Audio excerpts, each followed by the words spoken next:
Hello there. Welcome back, Fanfield family. Today we're getting back into Star Wars, starting a new series looking at characters. This series will focus on characters that I feel are little known, underappreciated, or both. We'll look at Legends characters, canon characters, characters that exist in both, and even characters that aren't part of either. We're going to kick this series off with one of my favorite Clone Wars era Jedi Masters. Everyone knows about Ahsoka Tano, but she's not actually the first Jedi of her species we've seen. Before Ahsoka, there was Shaak Ti. Shaak Ti is, as I mentioned earlier, a Jedi Master and a member of the Jedi High Council in the waning days of the Republic. A Togruta like the fan-favorite Ahsoka, Shaak Ti was born on the Togruta homeworld Sheely. Her Force sensitivity was recognized very early and she was sent to Coruscant to be trained as a Jedi. Shaak Ti was recognized as a powerful Jedi long before the events of the Phantom Menace, and when Jedi Master Yaddle stepped down from her position on the Jedi High Council between the invasion of Naboo and the outbreak of the Clone Wars, Shaak Ti was chosen to fill her seat. When Obi-Wan Kenobi, Anakin Skywalker, and Padme Amidala were captured by the former Jedi Master turned Sith Lord Count Dooku on Geonosis, Shaak Ti, alongside Jedi Master Mace Windu, headed to Geonosis with as many Jedi as they could quickly get together to attempt a rescue. The Jedi found themselves outnumbered and outgunned, and Windu refused to surrender, so Count Dooku gave the order to his droid forces to execute Shaak Ti, Windu, and all the other Jedi present. With the timely arrival of Grand Master Yoda and battalions of the new Grand Army of the Republic, however, the Jedi were able to fight their way out. While Anakin and Obi-Wan went after the fleeing Dooku, Shaak Ti was one of the Jedi that led the strike force to cripple the core ships of the Separatist leaders to prevent their escape. This was unsuccessful, and the majority of the leaders were able to escape, ensuring that begun. The Clone War has. Shaak Ti was appointed as the Jedi's representative on Kamino, the world where the cloning operation for the Grand Army of the Republic was based, and given the responsibility of overseeing the cloning process. While there, she served as both a diplomat to deal with the Kaminoans as well as a military commander, helping mold the clone squads into more cohesive units, and was the one that sent them off after they graduated with words of hope. Today is your graduation. From here you ship out to fight against the Separatists and restore peace to the Republic. Congratulations, you are no longer cadets. You are troopers. May the Force be with you. Attention! Helmet on!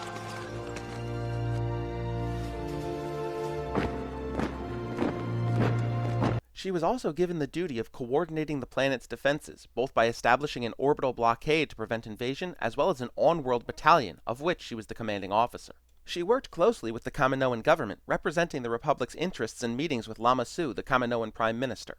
She was instrumental in the Battle of Kamino when the Separatists tried to invade and stop the production of new clones. When General Grievous launched his attack on Coruscant, Shaak Ti was one of the last standing protectors of the Chancellor. Come in. Supreme Chancellor, we must get you to your shelter immediately. But the battle is so far off. We have to go, now! How dare you barge into my private residence? Who do you think you are? Take him! Stay behind me. Yes. She handled a number of IG-100 Magna Guards on her own while defending the Chancellor.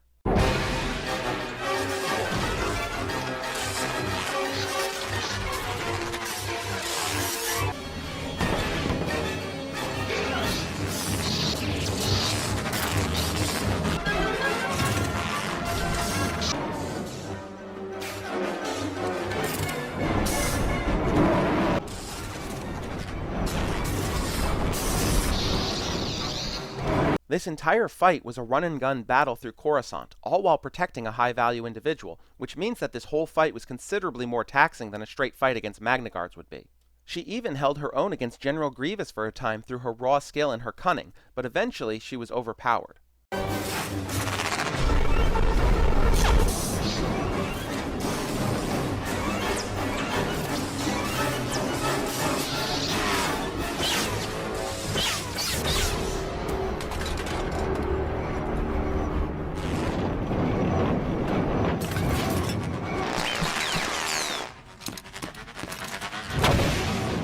Her defeat at the hands of Grievous should in no way tarnish your opinion of her. Remember, this version of Grievous is far more powerful than his canon counterpart. We've seen him hold his own against entire crowds of Jedi, including several Jedi Masters. The fact that Shaak Ti could stand toe-to-toe with him even briefly is Impressive. Most impressive. We have to leave. So it ends. A valiant effort, but as you can see, ultimately futile. Now, Jedi, prepare yourself, for you are about to leave this world. I don't think so. Get inside. Get to the bunker. My dear, what about you? I will stay and hold them off. But we don't know for sure if they're still following. Make no mistake. They are coming. Now we have to talk about one of the most interestingly ambiguous parts of Shaak Ti's character, her death. Or rather, her many deaths.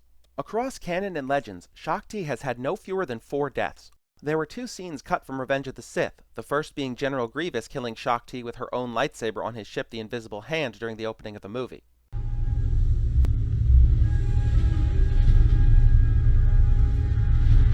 I'm sorry, Master Kenobi. I failed. Oh, General Kenobi, we've been waiting for you, stinking Jedi. The second deleted scene is much later on, where the newly turned Darth Vader murders Shaak Ti during Operation Nightfall when he led the assault on the Jedi Temple on Darth Sidious's orders. Yes, I know this looks almost fake. It was less a deleted scene and more of a concept test, so it's not nearly as refined as the movie itself.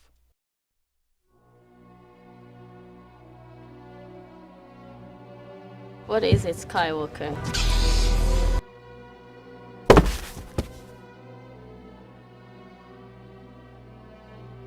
In the Legends video game The Force Unleashed, Shaak Ti survived Order 66 and went into hiding on the jungle world of Felucia with an apprentice, Maris Brood, and she died there after fighting Vader's secret apprentice, Starkiller.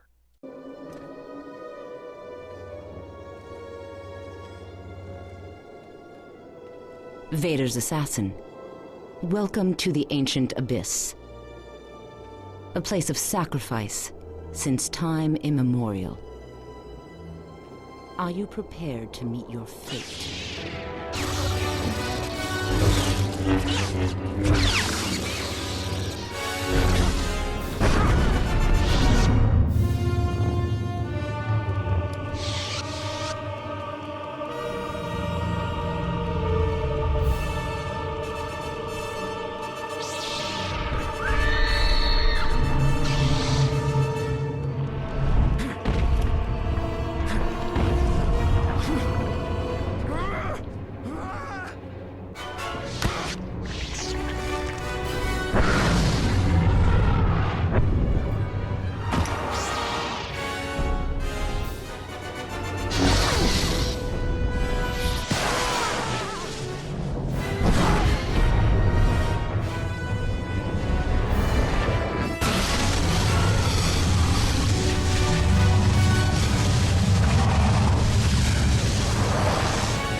You are Vader's slave, but your power is wasted with him. You could be so much more. You will never convince me to betray my master. Poor boy. The Sith always betray one another. But I'm sure you'll learn that soon enough.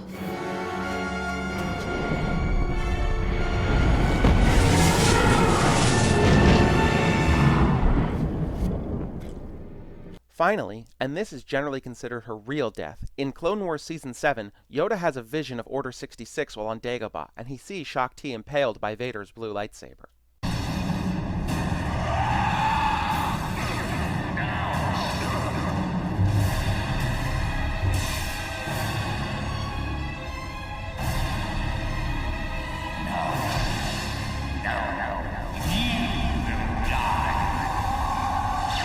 She also has a death in the LEGO Star Wars games, but those are even less canon than Legends, and I don't really think it's worth counting here.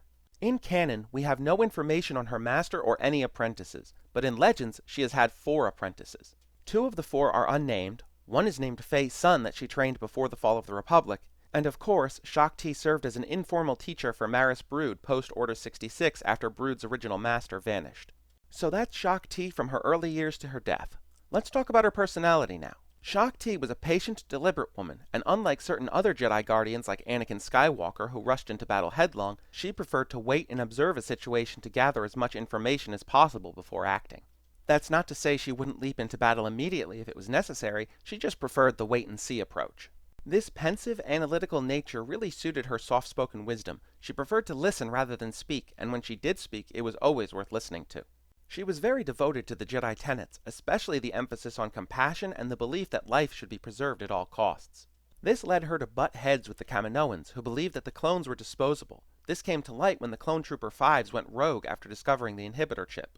Even after he was framed for attempting to assassinate Supreme Chancellor Palpatine, Shaak Ti continued to defend him up until he was shot by one of his fellow clones to cover up the existence of the inhibitor chip. She shared this kind of concern for the clones with another fan-favorite Jedi Master, Plo Koon. Are you suggesting we just cast off the Domino Squad? They're living beings, not objects. Shaak Ti wielded the iconic blue blade of a Jedi Guardian, a symbol of the sort of Jedi that jumps in to protect those that cannot protect themselves. She was gifted with telekinesis, both in lifting and in using it to jump, as she was able to jump over entire groups of people effortlessly. As part of her Togrutan biology, her Montrals, the horn-like appendages that stick up from the top of her head, were able to sense movement through subtle ultrasonic pulses, much like a bat's echolocation. Her range with it was 82 feet, or almost 25 meters, giving her an enhanced sense of spatial awareness and made her excellent in group combat.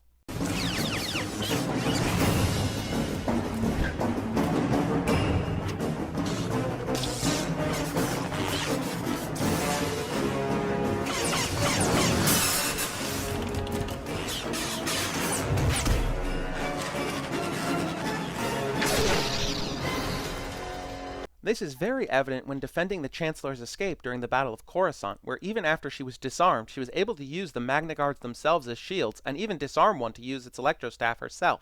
Even more impressively, she was able to pull her lightsaber to her with the Force and then dual-wield the staff and her lightsaber together against a whole group of Magna Guards. If you remember my video on the CIS droids, I mentioned that 2 Magna Guards were often enough to occupy a single Jedi, and she's fighting at least a dozen here.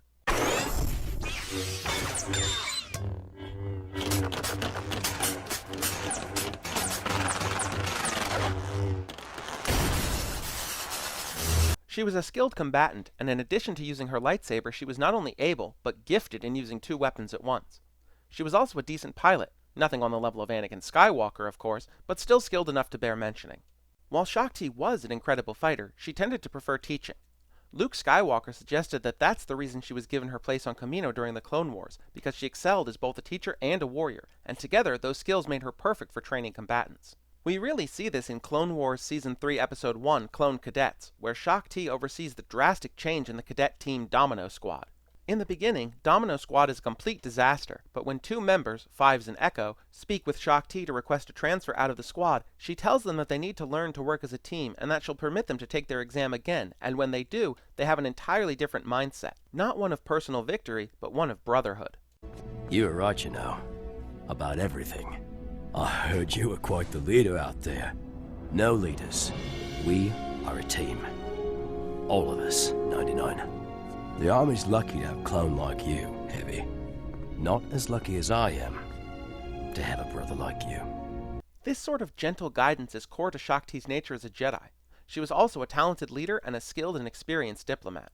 She was proud of her Togruta heritage and of her life as a Jedi, and her outfit combined elements of both. She wore the standard Jedi robes, of course, but wore a traditional Togruta dress underneath and accentuated her robes with subtle elements of Togruta culture. We see in her exile on Felucia in The Force Unleashed that she's mostly discarded her Jedi robes and wears a much lighter garment designed for maximum mobility and to regulate heat better. Felucia is a hot, humid jungle world, after all. This outfit is rather more revealing, but modesty is nowhere near as important in battle as being able to move freely and not overheat.